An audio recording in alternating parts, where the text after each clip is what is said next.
Hello and welcome to Thought Rock Live. Today I will be your host. My name is John Towsley, and we will be talking with Julie Reaume about project management.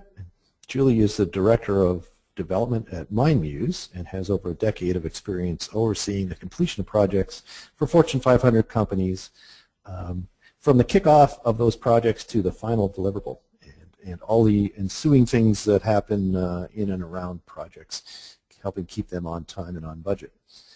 So today, you'll notice that you are automatically on mute. If you have any questions along the way, then please enter them in the question area of your GoToWebinar control panel. So if you'll locate that right now, it's probably on the right-hand side of your screen, and there's a questions box. You can type questions in there. And as a facilitator, I'll watch for those and find an appropriate time to pose those to Julie. So we do encourage participation, and please don't be shy to ask those questions. So with that, I will turn everything over to Julie, who will guide us through today's presentation. Thank you, John, and welcome everyone. Thanks for joining us today. I'd like to start out with a quote. We continue to shape our personality all our life. I like to start out these webinars with quotes just to set the tone. The idea for me with this quote is that we continue to grow and develop throughout our lives, and this of course is true in our work life as well. How I managed projects 5 or 10 years ago would not exactly be the same way I do it today. Needless to say, the best practices and principles are still firmly in place, but there is experience now there, and I've learned from my mistakes. I've been humbled, and I've gained confidence. This has shaped who I am as a project manager. Something to think about as we go through this presentation. So, who are we? I am a project manager. What does that mean exactly? And what are the words and phrases that define this role? And are they accurate? Walk into a room with 10 project managers, you'll get 10 different people, all with unique personalities and traits. Is there one set personality that is better suited to this profession? I'm going to challenge that there not necessarily is. I wish it were that simple. If it were, none of us would ever struggle, as the role of PM would just be so easy and come so naturally to us. The answer is that there are certain traits that can have positive and negative effects and impacts on your projects, and I think the real key is to recognizing where the strengths and weaknesses lie in your own personality. We can't necessarily change what makes us who we are, but I think the key is we can be aware of who we are and how who we are impacts our work. This is what I mean about growing and developing throughout one's career. Self-awareness. So, the roles we play. Now, there's a variety of personality type tools out there. One of the most obvious being the Myers-Briggs Personality Type Indicator. I need to make it clear that this presentation is not about saying, for instance, that you need to be an ENTJ type or you're doomed to failure in the PM world. I encourage everybody in any career, quite frankly, to seek out tools and information that will help define your preferences. That way you know. But for today, we will speak in more general terms. Julie, I have a question, actually, and this one isn't coming from the audience, but we were chatting a little bit about this earlier, and I found it interesting.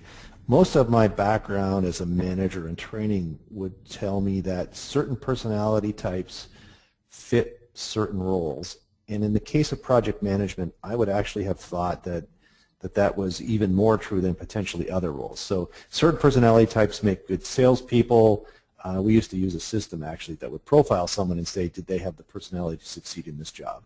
But the tenet you're putting forward is actually that in the case of project management, you can be a good project manager to some extent regardless of the type of personality that you have. Is that what I just heard you say? More or less, actually. There are certain traits that people have that can lend itself to the profession, and we'll talk about those soon.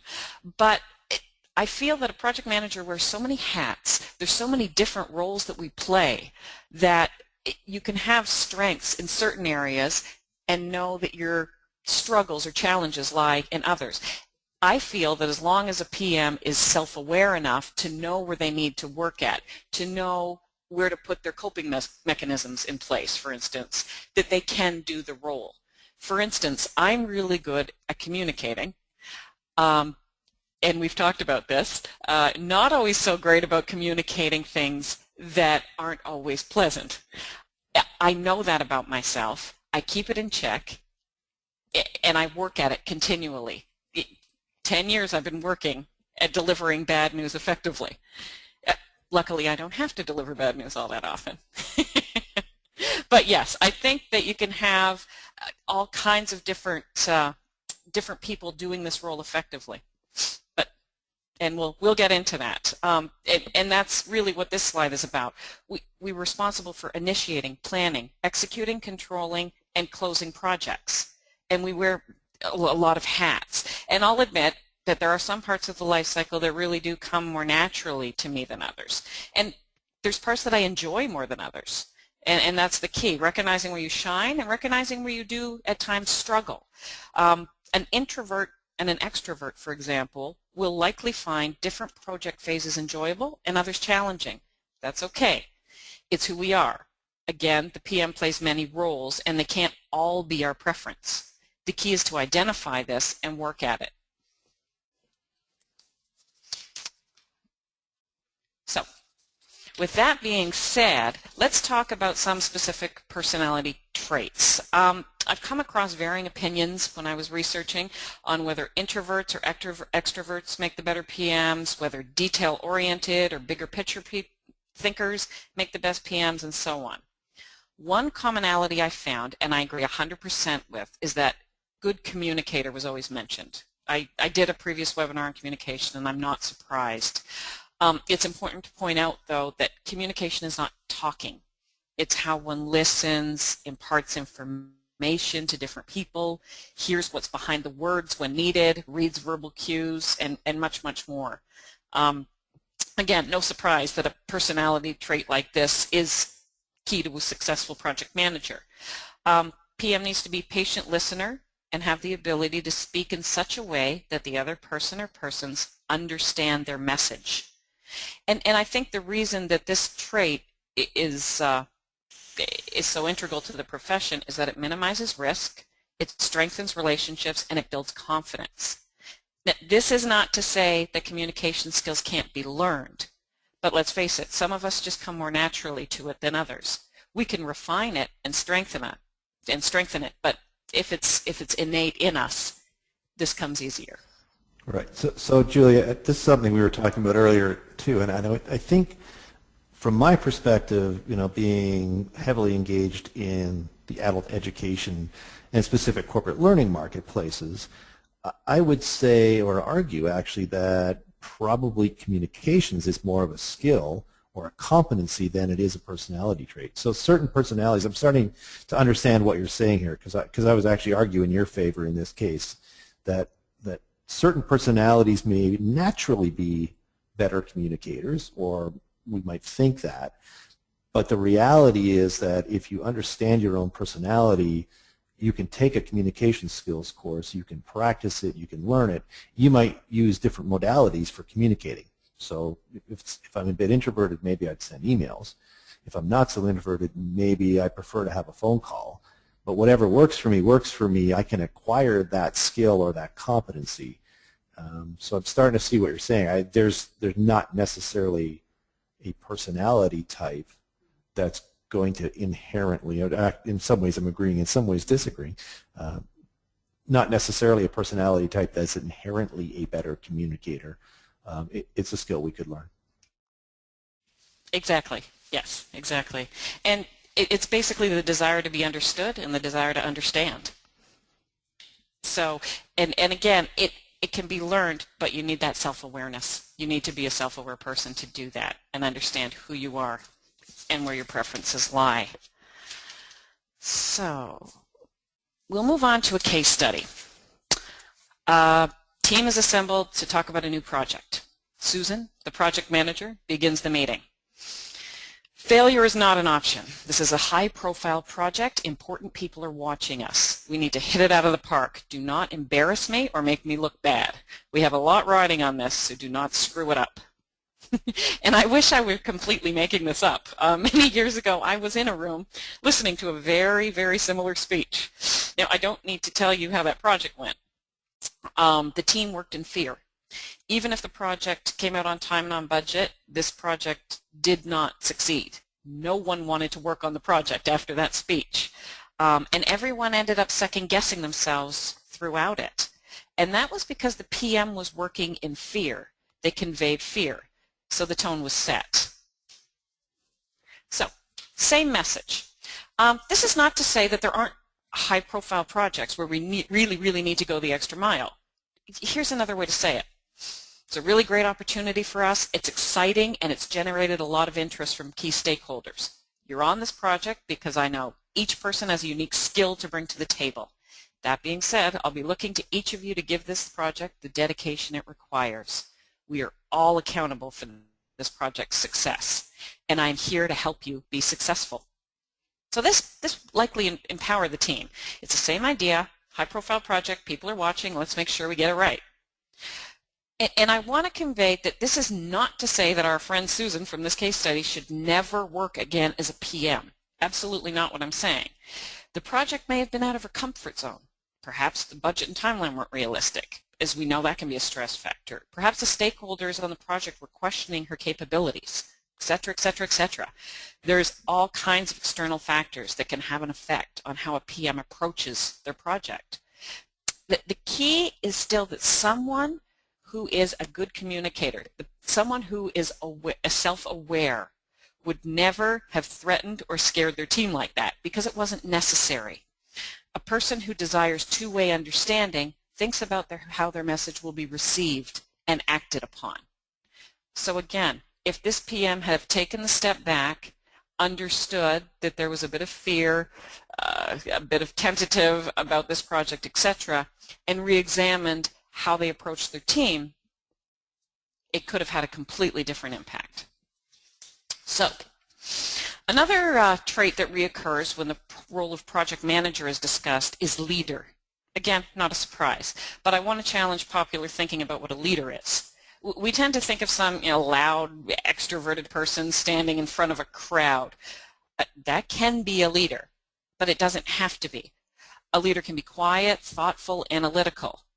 What a leader needs to do is inspire confidence in their team and in their client. It's when people have the knowledge that a PM is running the project, and that puts the key player's mind at ease. This is why Susan, the PM in the case study, failed. Nobody had confidence in her. She didn't have it under control, and she was seemingly afraid of the project. She didn't own it. Not inspiring and not a leader. Needless to say, hard work plays a part, and a PM needs to engage with their team. We also need the type of person, though, who can work quietly and assess and analyze all aspects of the project to keep things on track. And this goes back to where I say you can't be all things to everyone. An extroverted person, for example, may find this part of the job, which is a very integral part of the job, challenging. So, a leader inspires confidence, creates a feeling that everything is under control, truly owns their project and is accountable for it, and motivates their team by conveying messages that empower and not frighten. So, now, on to the traits that may be challenging for project success. Let's look at another case study. So Phil is managing a project. His client calls and asks for a status on timing, budget, and basically how things are going. His answer is, not sure if the team has finished those deliverables just yet. It's due Monday, right? No, it's due Wednesday. Let me check and I'll see where things are at. Phil could be the best project manager on earth. He could have everything under control. He could be on time, on budget. His team could respect him. But that does not convey confidence. And secondly, someone who is seemingly disorganized does not inspire a ton of confidence either. So alarm bell number one, the client was calling for a status. A PM with good communication skills would know the client should never have to call. That should never happen. And the message Phil sends with not being sure of anything is that he's not organized. So again, it's basically the alarm skills that are missing, the traits that would make somebody wonder if somebody can do the role are the opposite. Someone who doesn't inspire confidence, somebody who isn't owning their project and doesn't have the answers, someone who's unsure, someone who doesn't convey information easily. Again, that can be done with any kind of personality type, but you have to know where your strength lies and where your weaknesses lie. So, how do we be the best project manager we can be? You recognize who you are, the bad and the good. Ask yourself some questions. You'll find the answers. Do you feel good when you're being an overachiever? There's a lot of people out there who love over-deliver, and this is a wonderful characteristic of a PM in that they get the work done, it's usually done well, it's always on time and budget, etc. The negative side, you can think, are you the kind of person that pushes your team too hard? Do you demand too much? Do you not allow any margin for any error? Is there a rigidity there? Time to ask yourself those questions when you think, what kind of PM am I, and how do people perceive me? Do you like the sense of accomplishment of a hard day's work? Do you feel really good when you're ticking things off a list saying, I've got that done and that got finished and I sent out that deliverable and this is great? And again, wonderful personality characteristic. The trick with this one is, though, you can be so busy being task-oriented that you forget bigger picture. So with every positive personality type with PM, you'll see that there is something that challenges of it. Do you like to mentor people? Do you like being the kind of person people come to for advice, to bounce ideas off of, etc.? That's great. Again, you want to make sure that you're not being everybody's buddy, because a PM does have to make hard and at times unpopular decisions. You don't want to have to get feelings in the way where you've crossed lines. Do you like to strategize? So this type of project manager minimizes risk, organizes the project, keep things on track. It's great. These are projects, again, that go on time, on budget. Very well-oiled machine, we can say. However, there is a human element when you're working with teams, and you can't forget that you're not working with robots. You're working with people who have all kinds of different traits and personalities of their own. Do you like to save the day, as it were? And these people are great. They're your go-to people. They're the people you think, oh, thank goodness they're on the team. That's wonderful. This kind of person, though, there's a tendency to feel, if you go too far, resentment or burnout. Also, when you need to deliver bad news, this is where you can struggle because you like to be the hero. So as you can see, I've listed only 5 different types. I've met all these different types of people, and I'm looking at them, and I know that 2 of those types are actually are me in certain ways. So again, back to my earlier my earlier point. There isn't one personality of a project manager. There's many, many different types of project managers, all with really great qualities, and all with qualities that can also prove challenging. Again, put your coping mechanisms in place in terms of where you struggle, where you find your challenges, know it, and keep growing and developing. Do's and don'ts. So do understand who you are. It sounds pretty self-explanatory, but it goes to number 2. Don't confuse who you are with who you want to be. Be honest with yourself. We all like to think of ourselves in good terms, or actually some people are a little bit harder on themselves and don't realize their good points. Really think about who you are. What motivates you? What makes you want to come to work every day? What made you enter this profession in the first place? What is it about a certain project or a work day that makes you feel like you've really accomplished something at the end? Think about those things. And when you find out what motivates you, then you can start really recognizing in your own personality how you're running projects, why you're running the projects the way you're running them, and where maybe you need to make some changes. Do seek out tools and information that will help you better understand what motivates you and why. There's a million personality type indicators out there. Myers-Briggs, the what color is your parachute. I believe the PMI has created a self-assessment. And it's interesting to note that none of, again in the research, none of these are indicators whether or not you should never enter this profession. I saw many disclaimers on that. It's just a key to what you'll like about it and what you might find difficult with it. So you go in with your eyes open. Number 4, don't expect everyone around you to be motivated by the same things you are. Recognize the traits your clients and team have as well. I've seen this happen on lots of projects of my own, where people are working towards a similar goal, but are they? Because everyone has their own stuff that they bring in there and why they're doing it. If we can understand each other and understand ourselves, it makes the project move slower, more seamlessly. Do be open to growing and developing. It's okay not to be everything to everyone, but know where your strengths and weaknesses lie.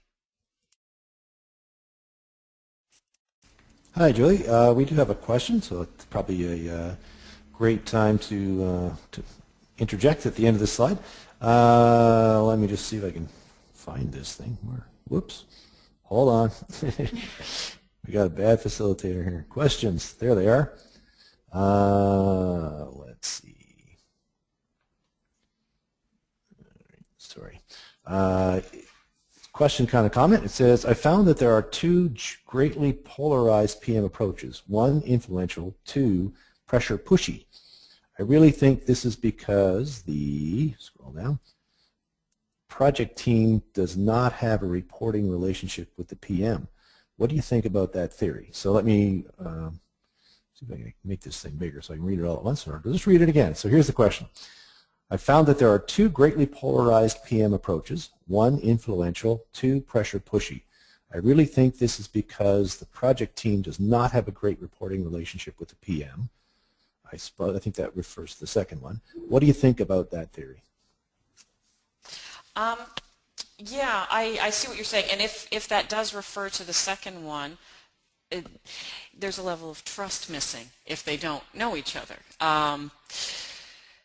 So if you mix a certain personality type, which would be, maybe the overachiever, with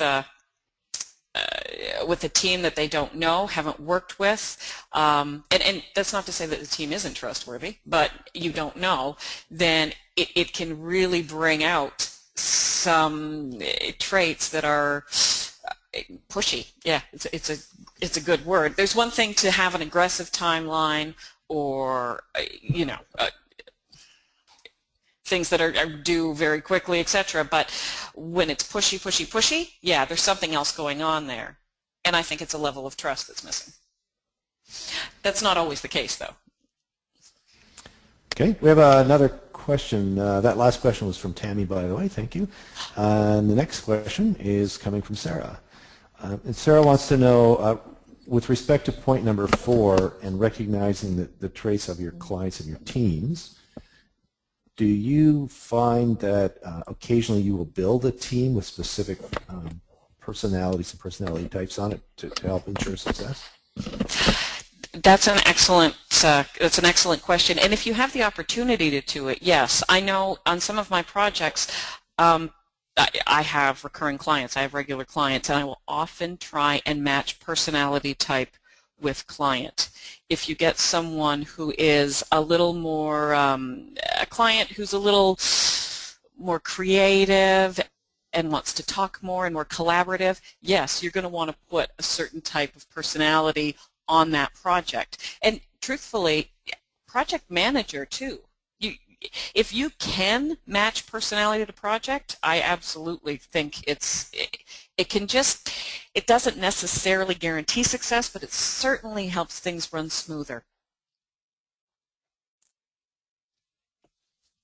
Okay. And questions and comments, but it looks like we're already doing that.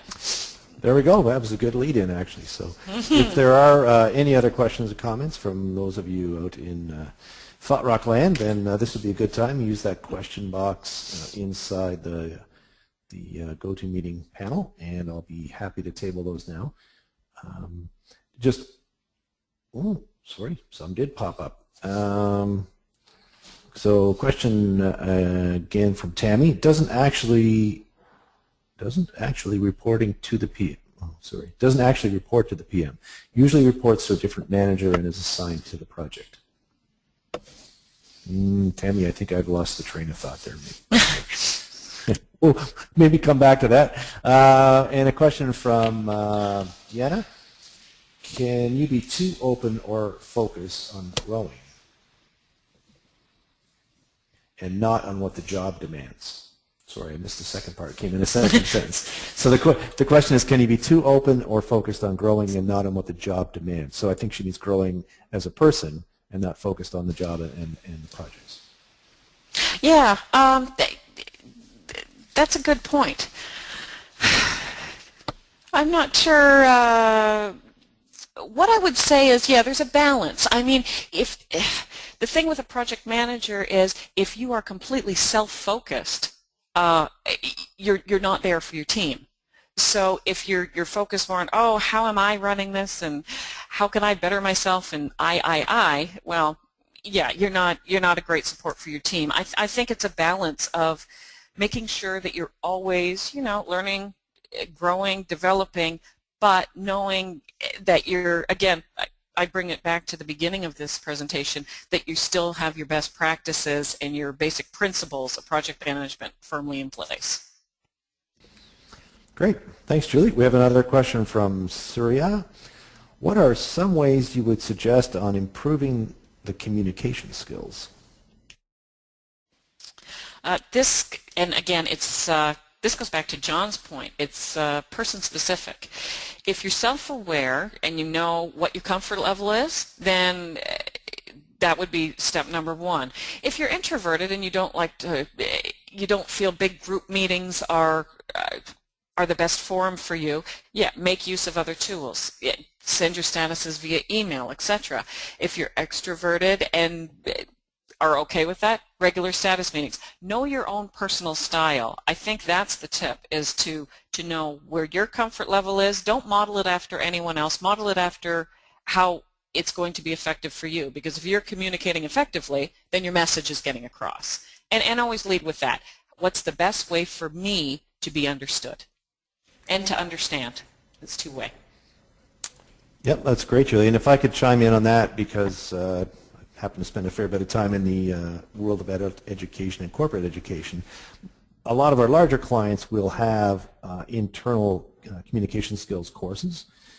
They're either offered in e-learning or they may be webinars or seminars. I think there are a number, if you Google communication skills courses online, you could probably find lots of self-study, sort of canned e-learning on communication skills. The other thing, some of the traditional methodologies are also really good. We've seen over the years, it used to be the most popular thing when you hired some young recruits or grads or put people into new positions like this, you tell them to join Toastmasters, and that still happens actually. Both of my kids are relatively recent grads, and it was one of the things that they were encouraged to do as part of their new careers, is get out and get comfortable with public speaking. There are techniques, learn how to do it, because as Julie said, you wear lots of hats as a project manager, and clearly one of them is public speaking. So, I actually, at a former company I worked at, we would have to present in front of our colleagues, presentation, and what our colleagues would do would then be to critique your presentation, tell you where your strengths were, where you really stood out and did well. And I found that really helpful for me personally, because things I thought that were wrong with what I was doing weren't. And then there were things that I was doing that was not so great that were pointed out. I tend to talk with my hands a lot. I thought that was a terrible habit, but for me, I was told it actually isn't, because it very much suits who I am. So again, it goes back to being true to who you are and learning how to communicate within your comfort zone and your specific personality and what works for you. Great. We have another question from Deanna, who, by the way, is a corporate trainer. And the question is, do the idle concepts of PM fall within the same scope as the PMI concepts of PM? And I'm actually in the same room with Julie, and she's pointing and saying, you take this question, John. The reason she's doing that is because I'm actually idle certified, and Julie's a PM. So between the two of us, Jack Spratt could eat no fat. What's that? So yes, they do. IDLE certainly embraces the generally accepted concepts and best practices of project management. There is a connection point. I get often asked this question when I'm teaching IDLE Foundations classes, which I don't do much anymore, but I did. It should be the past tense. The connection between the development side of an IT shop and the services side is quite often around the PMO. And so when I get asked that question, I'll kind of draw a little diagram, and it connects to the IDLE processes in a number of places, change management clearly being one of them, and release management, right? So if you think about how that all goes together, you've got generally a PMO within an IT shop that's full of project managers and people like Julie with all kinds of different personalities, as we've just learned. And those people historically have gone along in their projects, and then they've got this concept that at some point in time they're going to go into production, and that's the point in time which they check that off in a box and call someone on the services side of the shop and heave this thing over the fence. But the connection, actually, if you get it into release management and you follow IDLE best practices, then you have a forward schedule of changes, and you have release documents and processes that connect to the project management office. So absolutely, IDLE connects to and embraces those things and follows those practices to help ensure the success of projects. Hope that answers the question without me getting too far off on an IDLE tangent, but great question. All right, I think I just want to double check to make sure I haven't missed anything, and I think we're good. So thank you very much, everyone. I'll just watch the question box for another minute or so before we wrap up, but thanks for attending today. We really appreciate that everyone comes in and participates. It makes the webcast much more exciting and interesting for all. This has been recorded, as I think I mentioned at the beginning, or I was supposed to mention, and will be posted on our website for you to share or review with colleagues, or come back and revisit yourself. So please do that. And we'd love to hear from you, so you can email us at info@thoughtrock.com. Love to get your feedback on these sessions. You can post those. That would be great. Call us anytime. And once again, thank you for attending today's session. And thank you, Julie. Fantastic job. And even though we've worked together for a lot of years, I actually believe I learned something from you today, which is fantastic. Thank you. Lots of other things. Oh, hold on. One more thing. Can we get the slides emailed?